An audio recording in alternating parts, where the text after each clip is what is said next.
really just a great teacher because I'm passionate about it. And so I said, so how should I do it? Because I don't know everybody. So anyway, he hooked me up with this lady, Melba Blakely, who knows everybody. And I called her. She gave me a list of women, and I started calling them. And we had our first meeting in March. And this March, we will have been together 5 years. And we're called the Creative Ladies of C.C. Woodson. C.C. Woodson was someone who was very prominent in the African American community. And we have 20 women, sometimes 25, who range in age from 50 to 93. We meet every Thursday at C.C. Woodson for 2 hours, 2.5 hours. We have gone on cultural trips, we've gone to museums, we've gone to galleries. Some of the women had never, ever been in an art gallery or ever been in a museum. And so it was a whole new world that opened up for them. And there was one woman in particular, I remember when she started, she was fussing.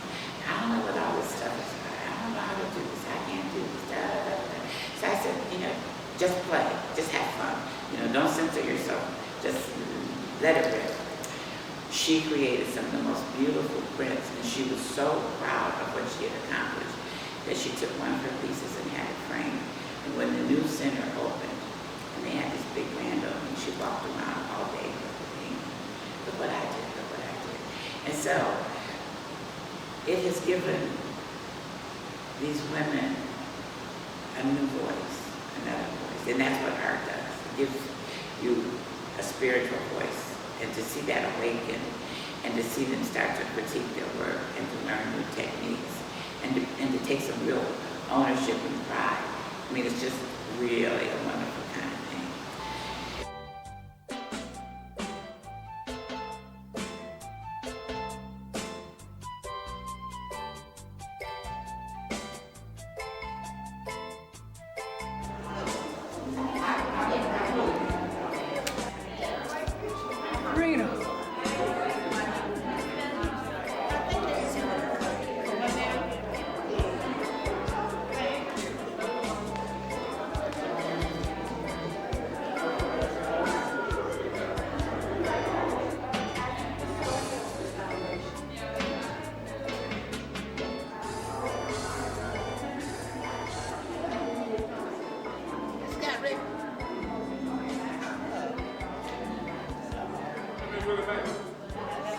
This is up, I can't hardly tell.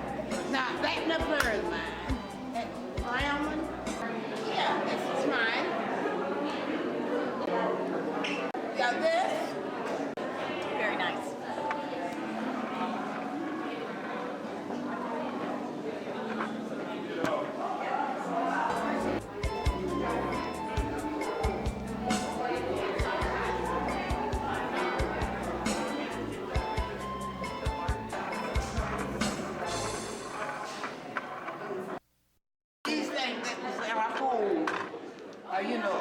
All of us work together there.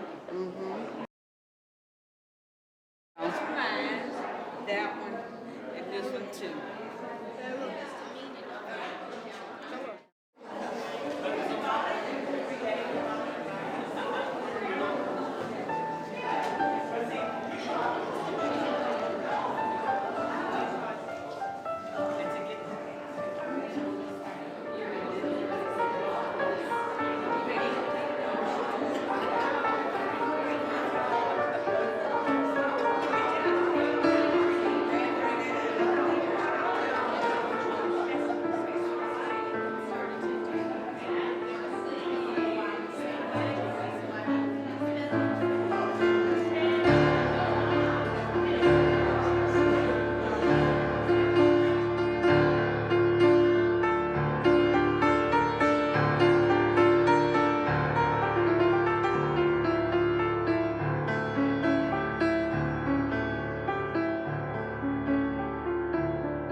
Came after she'd been up all night working and helping this show, so thank you, Betty.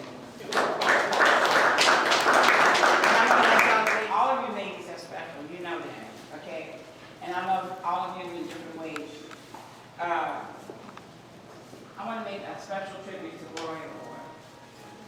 That quilt she put together with love in every single stitch that's in it. This quilt over here.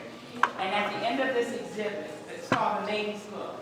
At the end of this exhibit, we're going to present this to C.C. Woodson to hang permanently in the recreation center, the community center. Just welcome everyone tonight and welcome the artists and thank the amazing, talented Pat for all of her hard work, not just here installing the show, but as a fellow Michigander, and I've researched what she does to write a few little essays for press releases and such, but such a community-oriented individual, and those people are vital to places like Spartanburg, but it sure does help when they're artists and creative as well. So my name is Elizabeth Goddard. I work here at the museum, and I just wanted to take a moment to thank you all and gather you because we're going to introduce some great people. And actually, I would like to introduce Kim Moultrie. I'm so sorry, Kim. And she is with the city of Spartanburg and is also vital to this exhibition. We are the Creative Ladies of C.C. Woodson. So Kim, come this way, my friend, and let's hear from you. Thank you, Ms. Goddard. I'd just like to echo Ms. Goddard's thanks to the Creative Ladies of C.C. Woodson and just kind of give you what it feels like for us to have them be a part of the C.C. Woodson Recreation Center and Parks and Recreation as a whole. When I thought about our mission in Parks and Recreation as we want to build community, and so I think about the ladies, and there are three things that kind of represent, that go along with what our mission is. And those three things are diversity, commitment, and vision. If you look at them as a group, you would say, well, they're all ladies. They may all have the same types of qualities, but if you meet them individually, you will soon know how different they are. And when I go over on Thursdays, and sometimes I see them and they're in a group, although they're together, they are individuals, and you can see that in everything that they do. And the second thing is commitment.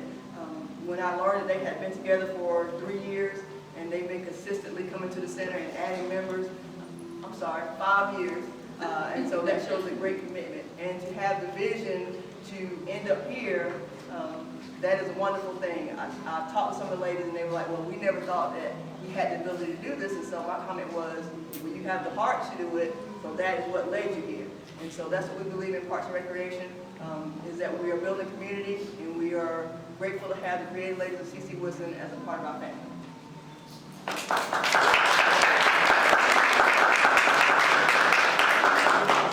So without further ado, I would like to have Pat come on up and take the spotlight for a moment. Would you like me to take some photos, documents? So we can have Lovely. That's right. Well, first of all, it takes a village to raise a child, but it takes a tribe to bring in a crowd. And no one person does this. So it is the community as a tribe that is responsible for all of this. Actually, it's Mitch Kennedy who's responsible because he said 5 years ago. He said, why don't you start an art program for mature ladies? We don't say seniors. And I said, okay, but I don't know where they are. So he contacted Melba Blakely, and Miss Blakely did the outreach, and then all of a sudden we had like a group of women in the old C.C. Woodson. And in the beginning, it was an interesting experience because we're a group. Who said, I can't do this mess, I don't even know what you're talking about. Okay, and then she turned out to be a fabulous printmaker. And I remember the first time we went to a gallery in Greenville, it was like kids in a candy shop. They were running around. 6 months later, when we went back to another gallery, they were looking at something, we can do this, we can do this, we can do this. And so one of the things that's so wonderful is to watch this crop nurture and grow, and to see these wonderful women, you know, and I came to teach them, but they taught me a lot. They taught me acceptance, they taught me trust, because some of them didn't know what I was talking about, and sometimes I didn't either. But it was a wonderful experience, and the work speaks for itself. You know, they found a new voice, they found new wings, and one of the things that they taught me, and I think taught all of us, is that you are never too old to learn anything if you have the mind and the heart to do it. women as young as 50, and we have some very mature women. One who's 93. Where is she? Where's Hazel? Hazel came over to my house too much. I thought she was trying to rent a room. She wanted to make sure that she did all of her work correctly. And no one person does it, okay? So I don't look at myself at anything except a conduit. Alex Haley told me once, he said, God may not come when you want him to come, but he ain't never late. So there are a few housekeeping chores that we have to take care of. Casey, step forward. This girl got up on a ladder because I was not going to do it. She climbed 25 feet up in the air, fussing, and I'm holding the ladder thinking, Lord, don't let this child fall. And hung all of these quilts, put all these labels up. And as late as Tuesday, she had to do a whole set of labels again because part of the labels got misplaced. So we have to give her, it took 2 days to put this show together. Food committee. Donna, Pat, Velma, who else? If I missed you, you know who you are. Okay, it was Cheeks, who supervised everything and made sure that elegance was the mode of the evening. I want to thank Wendy and Wes for coming to help document all of this because it is a historic first. This is the first time that a non-professional community-based art group has had a major exhibit in this museum, and we created over 85 pieces, and it took us 6 months to do this. It took us 2 years to get here. So it was really just a great journey. And now, without further ado, so Kim is going to come and help me. And I'm going to ask you to hold your applause until the end. Say creative, creative. Okay, one more time.